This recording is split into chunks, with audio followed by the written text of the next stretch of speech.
You know, every single day, you make hundreds of choices. Some are small, some are huge. But what if I told you that the way you see those choices might be, well, a little bit warped? Today, we're diving into a powerful idea called the Decisionscape. It's like a mental toolkit that can help you see your options and even your own mind way more clearly. So, let's start with this question. Why are some decisions just so incredibly hard? To get to the bottom of it, we're actually going to look at a totally different field, a problem that artists wrestled with for thousands of years, not in their heads, but on canvas. Get this, for almost 40,000 years, art looked kind of flat. Artists knew something was off. They tried all sorts of tricks, like overlapping animals in cave paintings to suggest depth, but nothing really worked. It just didn't look real. Then, boom, 1415. An architect in Florence, a guy named Brunelleschi, he finally cracks the code. He figures out the mathematical rules of linear perspective. All of a sudden, artists had a system, a technique to create these stunningly realistic 3D worlds on a flat 2D surface. Now, according to author Elspeth Kirkman, that epic 40,000-year struggle isn't just some dusty old art history. It's actually the perfect metaphor for what your brain goes through every single time you have to make a choice. So let's really dig into this idea. This is section 1, your mental decisionscape. Think of it as the canvas where you paint your choices. Kirkman gives this mental canvas a name, your decisionscape. It's this space in your mind where you lay out all the different factors of a choice. And just like an artist, you're constantly making things bigger or smaller. You pull one thing into the foreground, making it seem huge and important, while you push another into the background, where it just kind of shrinks away. I mean, think about the last thing you bought. Was it the price that jumped out at you, or the brand name? Maybe it was just a gut feeling. In literally a split second, you composed a decisionscape. You put a spotlight on certain factors and let the others just fade into the shadows.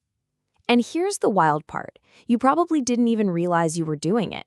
So, how do we actually create this mental picture? Well, that brings us to section 2, the artist's toolkit. These are the internal forces we all use to shape what we see. Okay, first tool in the kit, distance. Think about saving for retirement versus paying this month's rent. The rent feels close, urgent, huge. Retirement, it feels abstract, so far away. And because of that psychological distance, our brain makes it seem smaller, less important. It's a classic cognitive bias. This optical illusion, the Ponzo illusion, shows this perfectly. I mean, look at it. The top yellow line looks longer, right? That's because your brain sees those converging lines as a depth cue, like train tracks vanishing into the distance. It assumes the top line is farther away, so it automatically makes it look bigger to compensate.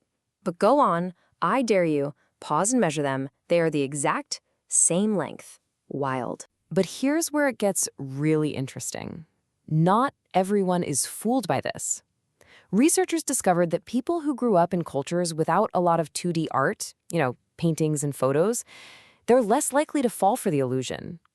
And this is so important because it proves that our sense of perspective isn't hardwired. It is learned. And if it's learned, it means we can become more aware of it and maybe even change. To see just how powerful this idea of distance is, check out this pretty intense thought experiment. Our professor once suggested that the nuclear launch codes shouldn't be in some briefcase. No, these should be surgically implanted right next to the heart of the president's best friend.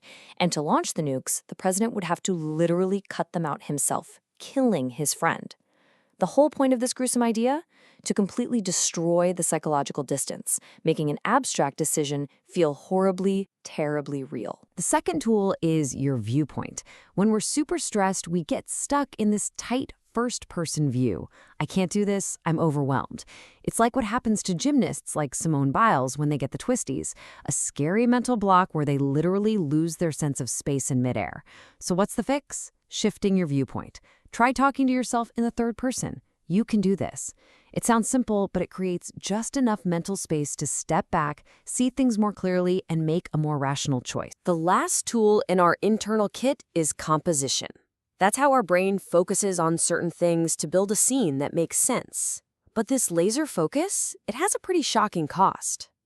In a famous study, a whopping 58% of people, when told to focus on one simple task, completely fail to see something totally obvious and bizarre happening right in front of them. You might have heard of it. It's the famous invisible gorilla experiment.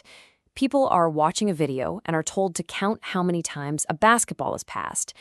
They're so focused on counting that they completely miss a person in a full-on gorilla suit who walks right into the middle of the screen, thumps their chest, and walks off. It's a perfect example of what's called inattentional blindness. It shows that when we compose our decisionscape too tightly around one detail, we can become completely blind to the gorilla in the room. Okay, so we think we're the artist, right? We've got our tools, we're in control. But what if I told you the canvas itself, the very frame of our decision, is being manipulated by hidden forces we don't even see? Welcome to Section 3, the hidden frame. Take a look at this world map. You've seen it a million times. It's called the Mercator projection. It feels normal, right? Neutral even. But it's not. This map totally distorts reality. It makes places like Greenland look as big as the entire continent of Africa, and it puffs up Europe and North America. Now look at this one. This is the Gall-Peters projection. It shows the true relative size of the continents. And suddenly, whoa, Africa is revealed for what it is. Absolutely massive. In reality, it's 14 times bigger than Greenland. So the map you use isn't just about finding your way. It's a political frame that subtly tells you who's big and important on the world stage and who isn't. Language is another one of these incredibly powerful hidden frames. During the trial over the death of George Floyd, observers pointed out that the defense often used the passive voice. So compare these two sentences. Active voice. The officer knelt on Mr. Floyd's neck. It's clear who did what. Now the passive voice. Mr. Floyd was pronounced dead. See what happens? In that second version, the person doing the action just disappears. The agent is removed from the sentence, which creates distance and subtly shifts the entire frame of what happened. Okay, so knowing all this, knowing about our internal tools and these hidden external frames, what on earth do we do about it? How do we fight back and become a better artist of our own lives? That brings us to our final section, 4, design your decisionscape. Here are 3 practical steps you can take. Number 1, mind the distance. Before you decide, ask yourself, does this feel too close, too emotional? If so, create some distance, maybe by talking to yourself in the third person. Or does it feel too far away and abstract, like saving money? If so, bring it closer. Really visualize that future you're saving for. Number 2, change your viewpoint. Force yourself to see the problem from someone else's shoes. Or you can use a cool philosophy trick called the veil of ignorance.